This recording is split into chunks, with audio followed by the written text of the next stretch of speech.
بسم الله الرحمن الرحيم. الحمد لله رب العالمين، والصلاة والسلام على سيد الأنبياء والمرسلين محمد وعلى آله وأصحابه أجمعين. أما بعد، أعوذ بالله من الشيطان الرجيم. بسم الله الرحمن الرحيم. إن أولياؤه إلا المتقون ولكن أكثرهم لا يعلمون. وقال النبي صلى الله عليه وسلم: قال الله تبارك وتعالى: من جاء بالحسنة فله عشر أمثالها وأزيد، ومن جاء بالسيئة فجزاء سيئة بمثلها أو أغفر، ومن تقرب مني شبرا تقربت منه ذراعا، ومن تقرب مني ذراعا تقربت منه باعا، ومن أتاني يمشي أتيته هرولة، ومن أتاني بقراب الأرض خطيئة لا يشرك بي شيئا أتيته بمثله مغفرة، او كما قال علیہ الصلاۃ والسلام. میں نے مضمون ایک چھیڑا تھا، ولی کس کو کہتے ہیں، ولی کون ہوتا ہے، ولی کیسے بنتا ہے. گزشتہ جمعے ولایت کے سلسلے میں کچھ چیزیں میں نے ذکر کی تھی. سورہ یونس کی وہ مشہور زمانہ آیت بھی میں نے تلاوت کی تھی: الا ان اولیاء اللہ لا خوف علیہم ولا هم یحزنون. لوگوں سن لو کہ اللہ کے جو ولی ہیں ان کے اوپر نہ خوف طاری ہوتا ہے نہ وہ غمگین ہوتے ہیں. ولی کون لوگ ہوتے ہیں؟ الذین آمنوا وکانوا یتقون، جو لوگ ایمان لائے اور اللہ تبارک و تعالیٰ سے ڈرتے ہیں. دونوں چیزیں ہو گئی. یعنی ولیوں کو اللہ تبارک و تعالیٰ یہ عنصر عنایت کرتے ہیں کہ ان کے اوپر نہ دنیا میں کوئی خوف طاری ہوتا ہے نہ آخرت میں کوئی غم طاری ہوگا. بات سمجھ رہے؟ اور ولی وہ لوگ ہیں جنہوں نے ایمان کے تقاضوں کو پورا کیا اور جو اللہ تبارک و تعالیٰ سے ڈرتے ہیں. یہ قرآن کریم کا بیان کیا ہوا فارمیٹ اور سلیبس ہے، نوٹ کر لیں. ولی آسمان سے نہیں ٹپکتا ہے، ولی زمین سے نہیں اگتا ہے، نہ ولی کے پیدا ہونے کے لیے مائیں کہیں الگ سے آتی ہیں، اور نہ یہ کوئی آسمانی سلسلہ ہے نبوت کی طرح کہ اب ولی آنا بند ہو گئے. قیامت تک ولی ہوں گے. جس نے ایمان اختیار کیا اور تقوی پر قائم رہا وہ ولی ہے. ولی کے لیے کسی چھومنتر کی ضرورت نہیں ہے، ولی کے لیے کسی شعبدے کی اور کسی کرتب کی ضرورت نہیں ہوتی. یہ ذہن سے نکال دیجئے. جو شخص سنتوں پر عامل ہے، اللہ تبارک و تعالیٰ کے احکامات کو اپنائے ہوئے ہے، وہ ولی ہے.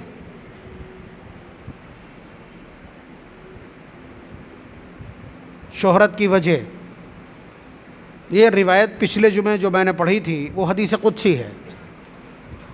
اس کا ترجمہ میں نے کیا تھا یا نہیں، لیکن اب سمجھیے. اس روایت کا ٹائٹل ہے: من عادی لی ولیا فقد آذنتہ بالحرب. جس نے میرے کسی ولی سے دشمنی کی، میں اس کے خلاف اعلان جنگ کر رہا ہوں. اس کے خلاف میرا اعلان جنگ ہے. تو ظاہر سی بات ہے، جو آدمی صبح سے شام تک اللہ تبارک و تعالیٰ کی اطاعت اور فرما برداری میں ہے، اور جو اطاعت اور فرما برداری میں ہوگا اس سے کسی کو تکلیف نہیں پہنچتی، ایسے بے ضرر شخص کے ساتھ جو چھیڑخانی کرے گا پٹے گا. آپ بتائیے. یہ ٹائٹل ہے اس کا. اس کے بعد وضاحت ہے، حدیث قدسی ہے. حدیث قدسی کا مطلب یہ ہوتا ہے کہ اس میں الفاظ بھی اللہ تبارک و تعالیٰ کے اور مضمون بھی اللہ تعالیٰ کا. تو آگے اللہ تبارک و تعالیٰ فرماتے ہیں کہ ولایت سمجھ لیجئے. ولا یلی ولایتن کے معنی ہے قریب ہونا. ولی کا مطلب جو شخص اللہ تعالیٰ کے قریب ہو. بھائی کسی کا بھی قریبی آج کی تاریخ میں بہت خطرناک ہو جاتا ہے. وزیر اعظم کا قریبی اپنے آپ کو وزیر اعظم سمجھتا ہے، وزیر اعلیٰ کا قریبی اپنے آپ کو وزیر اعلیٰ سمجھتا ہے، پردھان کے ساتھ گھومنے والا اپنے آپ کو پردھان سے بڑا پردھان سمجھتا ہے. یہ تو آپ کو معلوم ہے نا. حالانکہ یہاں خود وزیر اعظم کی کوئی اوقات نہیں ہے، بخار آ جائے تو ابھی پھینا ڈال جائے گا. بات سمجھ رہے ہیں؟ ٹھوکر لگ جائے تو بھی اوندھے منہ گرے گا، ہاتھ پیر ٹوٹ جائیں گے اس کے، تو اس کا اپنا اختیار ہی کیا ہے؟ اس کے باوجود حالات یہ ہیں۔ اور اللہ تبارک و تعالیٰ کے جو شخص قریب ہو جائے اس کا اپنا اعتماد ہوتا ہے، اپنا اعتماد ہوتا ہے، اس نے اپنا سب کچھ اللہ تبارک و تعالیٰ کے حوالے کر دیا ہوتا ہے کہ جو کچھ ہوتا ہے ان کی طرف سے ہوتا ہے۔ ایک بزرگ نے یہ کہا کہ سورج میری مرضی سے نکلتا ہے، چاند میری مرضی سے نکلتا ہے، ہوائیں میری مرضی سے چلتی۔ بات سمجھ رہے؟ اس طرح بہت ساری باتیں کہیں تو بظاہر یہ باتیں عدالت میں غلط ہیں۔ کسی قاضی کی عدالت میں کسی شخص کے بارے میں اس طرح کے جملے جب آپ دائر کریں گے تو اس کے خلاف فیصلہ ہو جائے گا، لیکن ان صاحب نے جب وضاحت دی ہے تو اس وضاحت سے آپ بھی مطمئن ہو جائیں گے۔ حالانکہ اس طرح کے جملے بولنے کی اجازت نہیں ہے عام حالات میں۔ ان کا مطلب یہ ہے کہ میں نے اپنی کوئی مرضی رکھی ہی نہیں ہے، میں نے اپنی مرضی تیاگ دی ہے اپنے مولا کی مرضی پر۔ یعنی آج کی تاریخ میں میری کوئی مرضی اور چاہت ہے ہی نہیں، وہی چاہت جو اللہ تبارک و تعالیٰ چاہیں، اور کائنات میں جو کچھ ہوتا ہے وہ ان کی چاہت سے ہوتا ہے، اور میں نے جب اپنی چاہت قربان کر دی ہے ان کی چاہت پر، ان کی خواہش پر، تو ان کے حکم سے، ان کی خواہش سے اور ان کے کن سے اگر یہ سب کچھ ہو رہا ہے تو میں سمجھتا ہوں یہی میری بھی مرضی۔ حالانکہ اس کے علاوہ یہ تو سب کے ساتھ ہو سکتا ہے، یہ بات سب کے ساتھ ہو سکتی ہے، اس لیے کہ ہم اپنی مرضی کو اللہ تبارک و تعالیٰ کی مرضی پر نہ بھی ڈالیں تب بھی ہوگا وہی جو وہ چاہیں گے۔ تو اس طرح کے جملے قابل مواخذہ ہیں، لیکن کبھی اس طرح کی بات بولتا ہے آدمی، یہ سمرپن ہے، یہ اللہ تبارک و تعالیٰ کے لیے اپنے آپ کو وقف کرنا اور قربان کرنا ہے۔ جو کچھ وہ کہیں گے وہی ہوگا، میری کوئی تعویل نہیں۔ جیسے حضرت ابراہیم علیہ السلام بیٹے کو قربان کرنے کا ایک پوز دیکھ لیا، خالی خواب کی حالت میں چل دیے، تو وہاں کوئی تعویل نہیں ہوتی۔ اللہ تبارک و تعالیٰ کا فیصلہ ہے۔ یہ ایسا شخص اللہ کا مقرب کہلاتا ہے، اسی لیے ان کے عمل کو کیا کہا جاتا؟ قربانی، وہ عمل جس سے اللہ کا قرب حاصل ہو۔ تو اللہ تعالیٰ کے قریب پہنچانے والی جو چیز سب سے زیادہ ہوتی ہے وہ اللہ تبارک و تعالیٰ کا ذکر ہے۔ ولی وہی کہلاتا ہے جس کی کوئی سانس اللہ کے ذکر سے خالی نہیں ہوتی۔ اب جتنا آدمی آگے بڑھتا چلا جائے گا ان کیفیات میں اتنا ہی بڑا وہ ولی ہوگا۔ ایسے آپ نہیں سمجھ پائیں، دیکھیے میں روایت سمجھا رہا ہوں، حدیث قدسی ہے، یعنی اللہ تبارک و تعالیٰ خود فرما رہے ہیں، اور بخاری کی روایت ہے۔ اللہ تعالیٰ فرماتے ہیں من عادى لي وليا فقد آذنته بالحرب، جس نے میرے کسی ولی کو تکلیف پہنچائی، اس سے دشمنی کی، میرا اس کے خلاف اعلان جنگ ہے۔ وما تقرب الی عبدی بشیء احب الی مما افترضت علیہ، اور بندہ جس عمل کے ذریعے سب سے زیادہ میرے قریب آتا ہے وہ اعمال ہیں جو میں نے فرض کیے ہیں۔ یعنی فرائض سے زیادہ کسی چیز سے میرا قرب میسر نہیں آتا۔ کوئی آدمی رات بھر نفلیں پڑھتا رہے اور اس کے بعد صبح فجر چھوڑ دے تو ایسا شخص میرا قرب حاصل نہیں کر سکتا۔ یہ اس جملے کا مطلب ہوگا کہ جو چیزیں میں نے فرض کی ہیں ان فرائض کے ذریعے سے میرے قریب سب سے زیادہ آیا جا سکتا ہے۔ بات سمجھ رہے ہیں؟ جو لوگ فرض ادا کرتے ہیں وہ معنن ولی ہیں کہ اللہ تبارک و تعالیٰ کے مقرب ہیں۔ اس کے بعد فرائض ادا کرنے کے بعد اگر آپ نوافل پر دھیان دیتے ہیں تو پھر آپ بادشاہ بنتے ہیں۔ بات سمجھ رہے ہیں؟ فرائض کو ادا کرنے کے بعد جب آپ نوافل میں کثرت کرتے ہیں تو پھر اللہ تبارک و تعالیٰ کے بہت قریب پہنچتے ہیں۔ اس کو پہلے ایک تمثیل سے سمجھیے کہ آپ کی ڈیوٹی ہے 8 سے 4، آپ 8 بجے پہنچے اور 4 بجے چلے آئے، جتنا کام ہوا کر دیا، باقی چھوڑ دیا، ٹھیک ہے، آپ کو کوئی روک بھی نہیں سکتا۔ لیکن آپ نے 4 بجے تک کام کیا اور اس کے بعد لگا یہ کہ آج کل کام بہت ہے، تھوڑا سا ٹائم آدھا گھنٹہ اور دے دوں، 2-4 رجسٹر اور نمٹ جائیں گے، ٹھیک ہے۔ یا اس کے علاوہ آپ نے اپنا کام مکمل کیا اور جو آپ کے باس ہیں، سر ہیں، ایم ڈی ہیں، آپ نے ان سے پوچھ لیا کہ سر میرے لائق اور کوئی خدمت، گھر کا کوئی کام ہو تو بتا دیجئے، یہ اس کی ڈیوٹی میں تو نہیں ہے نا. آفس کی ڈیوٹی 4 بجے تک کرنی ہے, اس کے بعد اس نے پوچھ لیا. تو آپ اندازہ لگائیے کہ ایسا شخص, ایک وہ آدمی جو 4 بجے چلا جاتا ہے, وہ باس کے زیادہ قریب ہوگا یا وہ جو چلنے سے پہلے یہ پوچھ بھی لیتا ہے؟ یہ نوافل کہلاتے ہیں. یعنی یہ کام اس کے ذمہ نہیں تھے پھر بھی وہ کر رہا ہے, تو آٹومیٹک سسٹم ہے کہ وہ شخص اپنے اوپر والے کے قریب ہوتا چلا جائے گا. یہی ترقیات کے زینے ہوتے ہیں. یا اسی طرح سے کوئی طالب علم ہے, اصل کام تو اس کا یہ ہے کہ اپنے استاذ کا دیا ہوا سبق یاد کر کے سنا دے. یہی اسکول کا فارمیٹ ہے, یہی اسکول کی ریکوائرمنٹ ہے, اور یہی مدرسے کی چاہت ہے. اتنا کر دیا, بات ختم. لیکن وہ بچہ سبق بھی سناتا ہے اور پھر گھر جا کر کے استاد سے پوچھتا ہے کہ کوئی کام تو نہیں ہے جسے میں کر دوں, یہ نفل ہے. تو آپ بتلائیے کتنی جگہ بنا لے گا وہ گھر میں, دل میں کتنی جگہ بنا لے گا وہ طالب علم اپنے استاذ کے دل میں کتنی جگہ بنا لے گا؟ بے پناہ.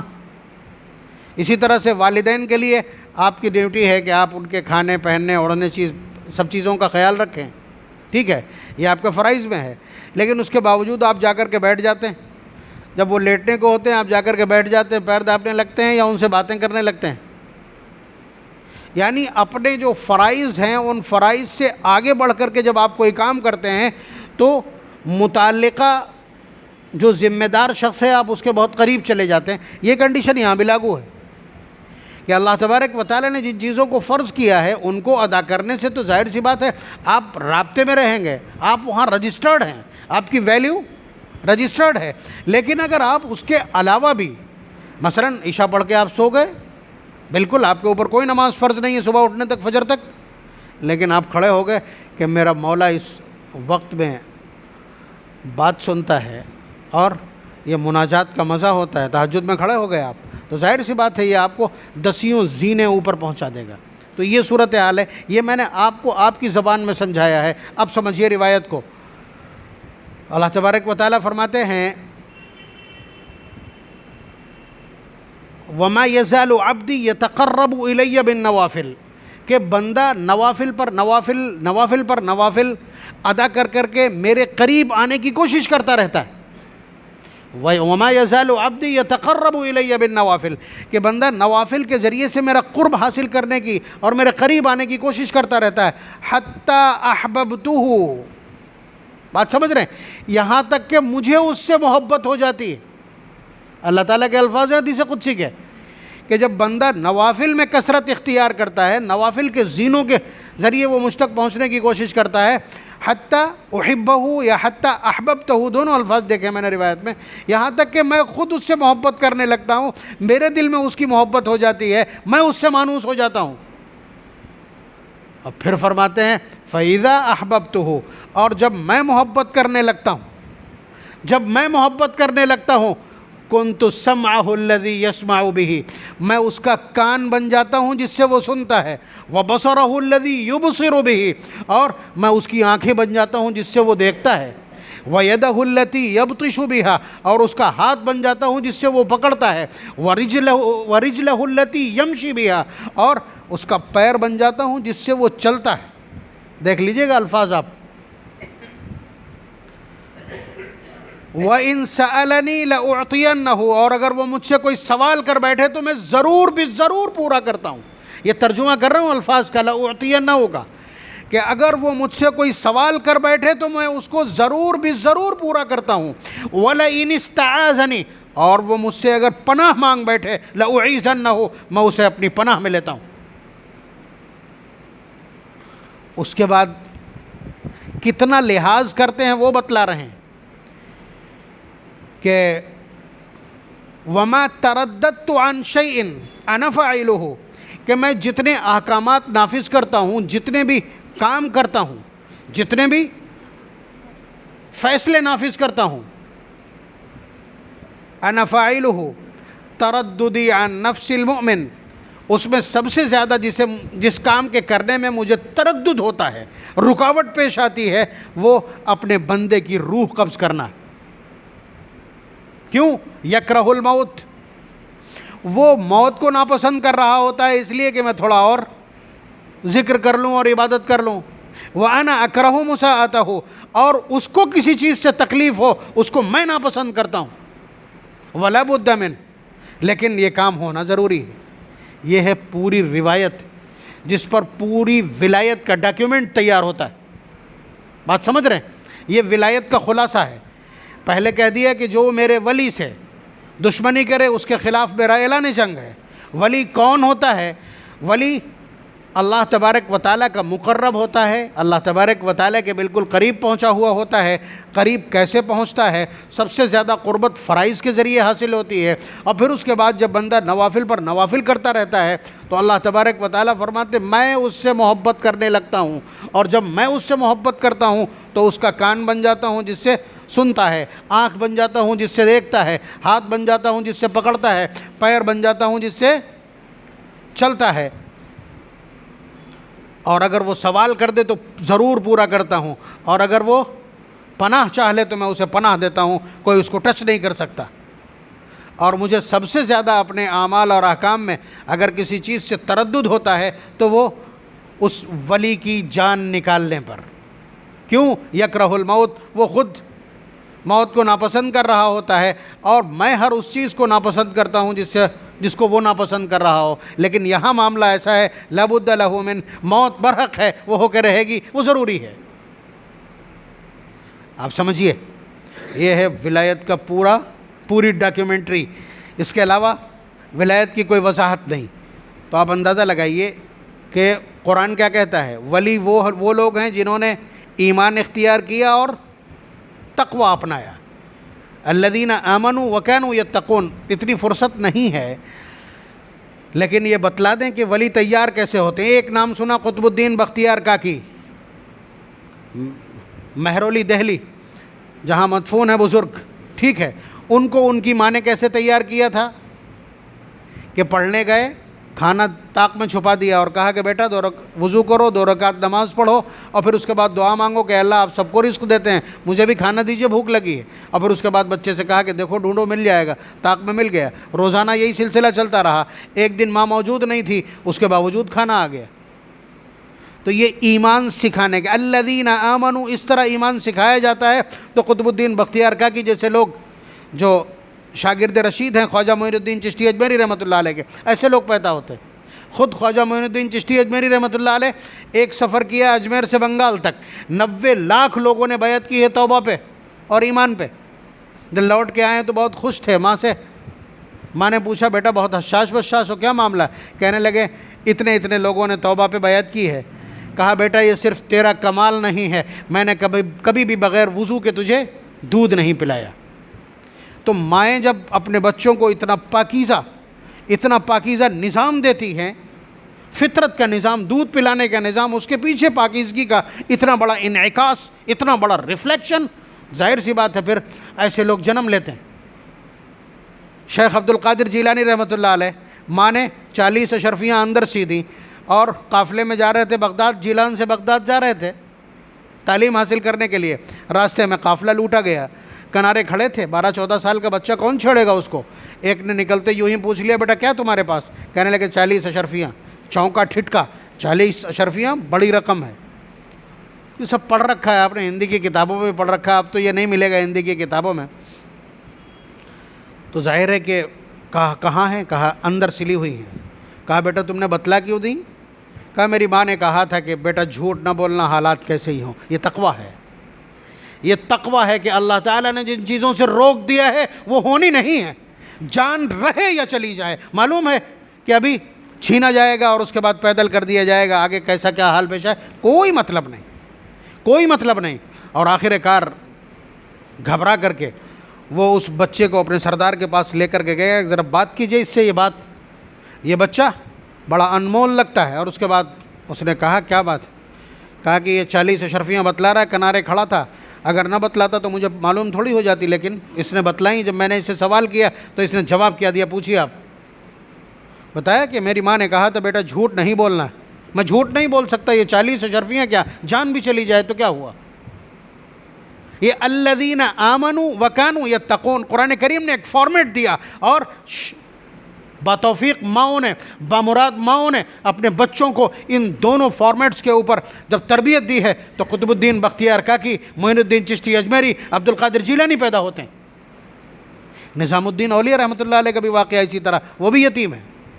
گھر میں کھانے کو نہیں ہوتا تو ماں کہتی ہیں آج ہم اللہ کے مہمان ہیں، بیٹے سے کہتی بیٹا آج ہم اللہ کے مہمان ہیں، اور کھانا نہیں ملتا۔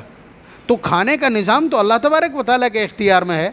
ان اللہ یطعمہم ویسقیہم، اللہ تبارک و تعالیٰ کھلاتے پلاتے۔ تو ظاہر سی بات ہے جب ماں اتنا طاقتور عقیدہ دے بچے سے، یہ کہنے کے بجائے کہ بیٹا آج ہمارے یہاں کھانے کو نہیں ہے، فاقہ ہے، یہ کہتی ہیں کہ بیٹا آج ہم اللہ کے مہمان ہیں، یعنی ہمارے پاس کچھ نہیں ہے، نگرانی اور ذمہ داری ان کی ہے، وہ کھلائیں گے۔ اور یہ کوئی چھوٹا موٹا فارمیٹ نہیں ہے، آپ دھیان رکھیے گا۔ دجال جب آئے گا جب کچھ نہیں ہوگا تو حضور نے کیا فرمایا تھا؟ تم تسبیح اور تقدیس بیان کرنا، اللہ کا ذکر کرنا، وہ تمہارا پیٹ بھر دے گا۔ یا اس کے علاوہ حضور نے کیا کہا؟ لا تستروا موتاکم مرضاکم علی الطعام فإن اللہ یطعمہم ویسقیہم، تم اپنے بیماروں کو کھانا کھلانے کی زبردستی نہ کیا کرو، یعنی انہیں زبردستی کھلانے کی کوشش نہ کیا کرو یہ کہہ کر یہ کمزور ہو جائیں گے، یہ ہو جائے گا، وہ ہو جائے گا۔ فإن اللہ تعالی یطعمہم ویسقیہم، اللہ تعالیٰ ان کو کھلا پلا دیتے ہیں۔ تو یہ وہی والی بات ہے، الذین آمنوا وکانوا یتقون، ایمان ہے۔ ان کی ماں کہتی ہیں کہ نظام الدین آج ہم اللہ کے مہمان ہیں۔ اگر ان کے گھر میں کئی دن تک لگاتار کھانا چلتا رہتا تھا تو بیٹا پوچھتا تھا امی ہم اللہ تعالیٰ کے مہمان کب ہوں گے؟ اس لیے کہ اپنا گھر کا پکا ہوا کھانا کھانے کے بعد وہ آسودگی میسر نہیں آتی جو اللہ تبارک و تعالیٰ کی طرف سے فاقے والے دن میسر آتی۔ تو کہنے کا حاصل یہ ہے کہ قرآن کریم نے ولی بننے کے لیے دو چیزیں قرار دیں، الذین آمنوا وکانوا یتقون۔ میں نے یہ 4 نام وہ ہیں جو ہر وقت زبان پر آپ کے رہتے ہیں، یہ وہ زبان ہے کہ جب اولیاء کا جیسے ہی تذکرہ آتا ہے تو آپ کو یہ چاروں نام گھیر لیتے ہیں، ورنہ ہر ایک کے پیچھے اس طرح ایمان اور تقوی کا باقاعدہ سلیبس اور تربیت موجود ملے گی۔ تو الذین آمنوا وکانوا یتقون، یہ ایمان بالکل شروع سے سکھایا جاتا ہے، پھر اس کے بعد تقوی سکھایا جاتا ہے، پھر جب وہ خود اس قابل ہو جاتے ہیں تو پھر مسلسل ذکر پہ رہتے ہیں، اس لیے کہ اگر ذکر چھوڑ دیں گے تو آپ اللہ تعالیٰ سے دور ہو جائیں گے۔ دیکھیے ایک روایت یہ بھی، ان الشیطان جاثم علی قلب ابن آدم، کہ شیطان انسان کے دل پر حاوی ہے۔ جاثم کہتے ہیں اوندھے منہ، یعنی پورا فوکس کیے ہوئے، منہ اس طرح سے لگائے ہوئے۔ فَإِذَا ذَكَرَ اللَّهَ خَنَسَ، جب بندہ اللہ تبارک و تعالیٰ کا ذکر کرتا ہے تو وہ دور ہو جاتا ہے۔ وَإِذَا غَفَلَ، اور جیسے ہی غافل ہوتا ہے وسوسہ، اس کے دلوں میں وسوسے ڈالنا شروع کر دیتا ہے۔ یہ ولایت کا فارمیٹ ہے، سمجھ لیجیے گا کہ وہ اپنے دل کو کسی وقت شیطان کے حوالے نہیں کرتے ہیں، یعنی مسلسل ذکر میں رہتے ہیں، مسلسل ذکر میں رہتے ہیں۔ اور ذکر ہمارے لیے، اللہ تبارک و تعالیٰ کا ذکر ہمارے لیے کتنا ضروری ہے، اس کو آپ بیت الخلاء سے نکلنے والی دعا کے پریپیکش میں سمجھیے۔ بیت الخلاء سے جب آپ نکلتے ہیں تو آپ کو کیا کہنا ہوتا ہے؟ کم ہی لوگ ہوں گے جنہیں یاد ہو دعا، غفرانک۔ پہلے یہ جملہ بولنا ہے آپ کو، غفرانک الحمدللہ الذی اذھب عنی الاذی وعافانی، کہ اللہ میں معافی چاہتا ہوں۔ پھر اس کے بعد تمام تعریفیں اس رب کے لیے جس نے مجھ سے گندگی کو دور کر دیا۔ بات سمجھ رہے ہیں؟ یہ معافی کا ہے کی غفرانک، دعا مانگنے سے پہلے لفظ غفرانک، کہ جسے سوری کہتے ہیں آپ، وہی ہے کہ پہلے آپ نے مغفرت کی دعا کی، اس لیے کہ اے اللہ جتنی دیر میں بیت الخلاء میں تھا اتنی دیر میں آپ کا ذکر نہیں کر سکا، اس لیے کہ بیت الخلاء میں آپ کا ذکر کرنا ممنوع ہے۔ اتنی دیر غافل رہے، اس پر پہلے معافی چاہیے اور اس کے بعد اگلی دعا پڑھی جائے گی۔ یہ ذکر کا فارمیٹ ہے، آپ کو اس طرح سے اللہ تبارک و تعالیٰ کے ذکر کے ساتھ وابستہ رہنا ہوتا ہے۔ اور جو شخص ذکر کی اس میعاد کو، ذکر کے اس معیار کو پورا کرتا ہے وہی شخص ولی کہلاتا ہے۔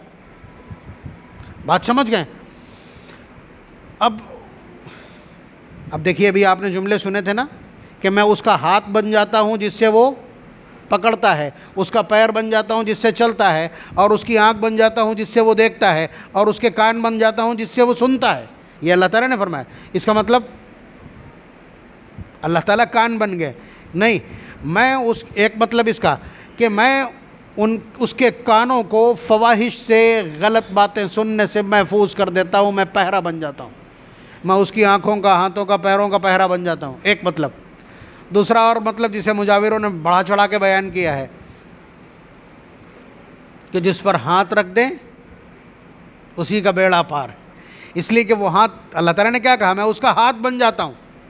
تو ظاہر ہے کہ اگر شفقت کے ساتھ کسی پر ہاتھ پھیر دے تو اللہ تبارک و تعالیٰ کا وہ ہاتھ ہے، اس کا مطلب اس کو نفع پہنچ جائے گا۔ لیکن مسئلہ یہ ہے نا، یہ تو سمجھ لیا آسانی سے، لیکن آدمی سوچتا یہ ہے کہ وہ سٹے کا نمبر بتا دیں گے۔ آدمی سوچتا یہ ہے نا، وہ اللہ کے ولی ہیں، انہیں نہیں پتہ یہ کتنا بڑا گدھا ہے جو سامنے ہے، ہر ایک کو آشیرواد بانٹ رہے ہیں، وہ کیا پتھر کی مورتی ہیں کیا؟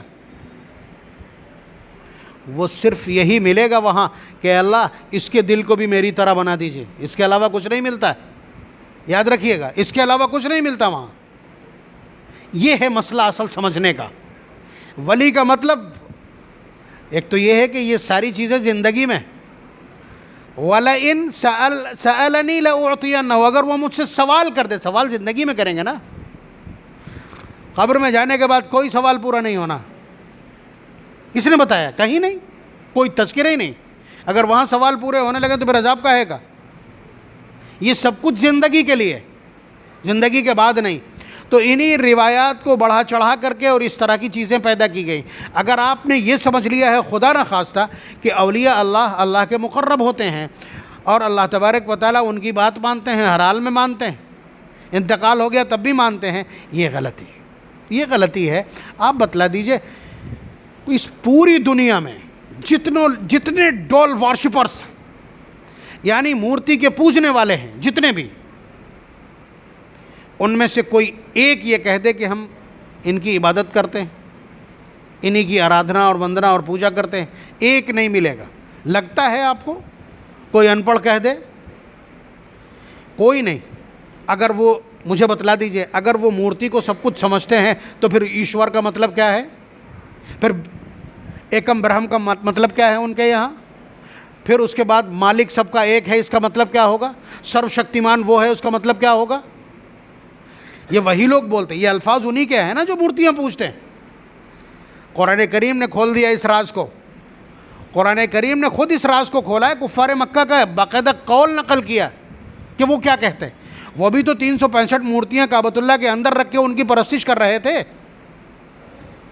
تو جب ان سے پوچھا کہ یہ تمہارا کیا کر دیں گی، تمہارا یہ کیا بھلا کر سکتی ہیں، تو معلوم ہے انہوں نے کیا کہا؟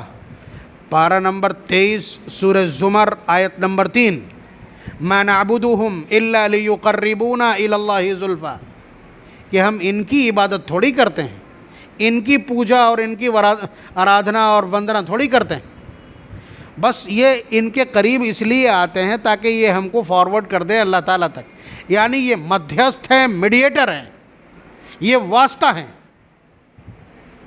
آپ سمجھ رہے ہیں؟ اصل مالک اللہ تعالیٰ کی ذات، اصل مالک اللہ تعالیٰ کی ذات، کریں گے وہی سب، فیصلہ وہی لیں گے، لیکن ہم نے ان کو مدھیستھ بنایا ہے۔ آپ سمجھ رہے ہیں؟ یہی بات یہاں ہم لوگوں نے اٹھا کے کہہ دی ہے کہ ولیوں کو ہم نے واسطہ بنا لیا ہے، وہ ہم کو اللہ تک پہنچا دیں گے، ہم ان کی عبادت اور پوجا نہیں کر رہے ہیں۔ تو قرآن کہہ رہا ہے کہ یہ کفار ہیں۔ آپ کی بات اگر صحیح مان لی جائے تو یہ تو کفر ہے۔ قرآن کہہ رہا ہے مَا نَعْبُدُهُمْ إِلَّا لِيُقَرِّبُونَا إِلَى اللَّهِ زُلْفَىٰ إِنَّ اللَّهَ يَحْكُمُ بَيْنَهُمْ، کہ یہ جو کچھ بول رہے ہیں یہ غلط ہے، یہ کھلا کفر ہے۔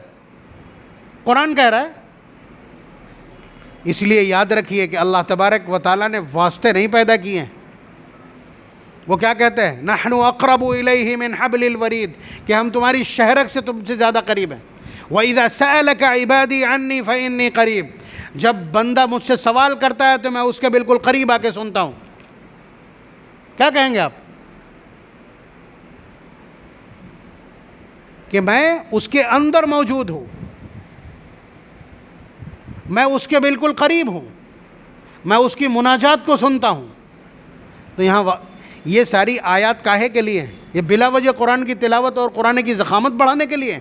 یہ خود اپنے آپ میں میسج اور پیغام ہے کہ مجھے کسی واسطے کی ضرورت نہیں ہے، میرے یہاں کوئی دلال نہیں ہے، میرے یہاں کوئی فرنچائزی نہیں ہے۔ یہی تو توحید اور کفر کا فرق ہے۔ اولیاء اللہ قابل احترام ہیں، ہمارے سروں کا تاج ہیں، پوری امت کی سر کا تاج ہے۔ ان کا رول اتنا ہے کہ وہ رول ماڈل ہیں ہمارے لیے۔ آپ کہو کہ اس زمانے میں اسلام پر عمل کرنا کیسے ممکن ہے، تو آپ کو اس دور میں بھی ایسے مل جائیں گے جو پوری پوری رات کھڑے ہیں، جو تمام حالات میں اللہ تبارک و تعالیٰ کی نافرمانی سے بھاگتے، ڈرتے اور بچتے ہیں۔ وہی ولی ہیں اس وقت کے۔ وہ یہ بتلا رہے ہیں کہ زمانہ کچھ بھی ہو، اللہ تبارک و تعالیٰ کی منشا اور مرضیات کے اوپر چلنا ناممکن کبھی نہیں ہوگا۔ مشکل تو پہلے دن سے تھا، مشکل بڑھے گا لیکن ناممکن کبھی نہیں ہوگا۔ حضور نے تو مشکل کو بیان کرنے کے لیے یہ تک کہہ دیا کہ قابض جمرن، کہ آخر زمانے میں شریعت پر اور دین پر عمل کرنا ایسا ہوگا جیسے انگاروں کو مٹھی میں داب لیا۔ تو یہ حالات تو ہیں کہ آپ کو کھلے پہ نماز پڑھنے کی اجازت نہیں ہے، اذان کا ویلیوم بڑھانے کی اجازت نہیں ہے، کوئی بات نہیں۔ اس طرح کے حالات سے ہم گزر کے آئے ہیں، ہم کبھی مٹنے والے نہیں ہیں۔ عبادت میں شور نہیں ہے، یہ چلے گا اسی طرح سے۔ تو آپ امید ہے کہ ولایت کا جو فارمیٹ ہے اس کو آپ نے سمجھا ہوگا۔ ولی اللہ تبارک و تعالیٰ کے قریب ہوتے ہیں تو کبھی کبھی ان کے ہاتھ پر کرامات کا ظہور بھی ہوتا ہے، اس کی تفصیل کا اب وقت نہیں ہے، اگر اگلے جمعہ یاد رہا تو انشاءاللہ اس کی وضاحت بھی ہم کر دیں گے۔ بہرحال اتنا سمجھ لیجئے، اولیاء اللہ یہ نبوت کا عکس ہیں، نبوت کا عکس ہیں۔ اب نبی پیدا نہیں ہوگا لیکن نبی کے اعمال کو ہر دور میں کر کے دکھاتے ہیں وہ۔ تمہیں لگتا ہے کہ دنیا میں لگے بغیر، اللہ سے دور ہوئے بغیر کچھ نہیں کیا جا سکتا، وہ یہ بتلاتے ہیں کہ اللہ تبارک و تعالیٰ کا 100% دھیان اور 100% اللہ کی یاد کے ساتھ بھی زندگی چلائی جا سکتی۔ یہ ہے ان کی ولایت، اور ان سے محبت کرنا مجبوری ہے۔ آپ ان سے نفرت کر نہیں سکتے، اس لیے کہ جب اللہ تبارک و تعالیٰ ان کو اپنے قریب کر لیتے ہیں تو پھر سب کے دلوں میں ان کی محبت ٹھونس دیتے ہیں، بالکل دیسی زبان کہ دل کے اندر گھسیڑ دیتے، راسخ کر دیتے، محبت کرنا ہی پڑے گی۔ ان الذین آمنوا وعملوا الصالحات سیجعل لهم الرحمن ودا، جو ایمان اور اعمال صالح کرتے ہیں ان کی محبت ہم پورے میں پھیلا دیتے، اور پھر ان کی محبت اتنی آتھینٹک ہوتی ہے کہ اللہ تعالیٰ فرما رہے من عاد لی ولیا فقد آذنتہ بالحرب، ایسے کسی شخص سے اگر کسی نے چھیڑخانی کی تو اعلان جنگ ہے۔ اور اللہ تبارک و تعالیٰ جب اعلان جنگ کرتے ہیں، وہ ایک بار زمین ہلاتے ہیں، ملک کا ملک قبرستان ہو جاتا ہے، اوقات کس کی کیا ہے، اور ایک شور میں پوری کائنات کو چشم زدن میں بسم کر دیں گے وہ اخیر میں۔ تو اس لیے اللہ تبارک و تعالیٰ کے خلاف اس اعلان جنگ کو کون قبول کر سکتا ہے؟ کسی کے بس کا نہیں۔ اللہ تبارک و تعالیٰ ہمیں خود ولایت عنایت فرما دے، ولیوں کی راہ پہ چلنے والا بنا دے، ولیوں والا فارمیٹ اختیار کرنے والا بنا دے، اپنی نسلوں کو ولایت کے تسلسل پر قائم رکھنے والا بنا دے، اور ہم سب کو اس طرح کے اعمال عنایت فرمائے جو اولیاء اللہ کو عنایت ہوتے ہیں، اور ہمیں بھی اپنا اسی طرح کا قرب عنایت فرما دے۔ وآخر دعوانا ان الحمد للہ رب العالمین۔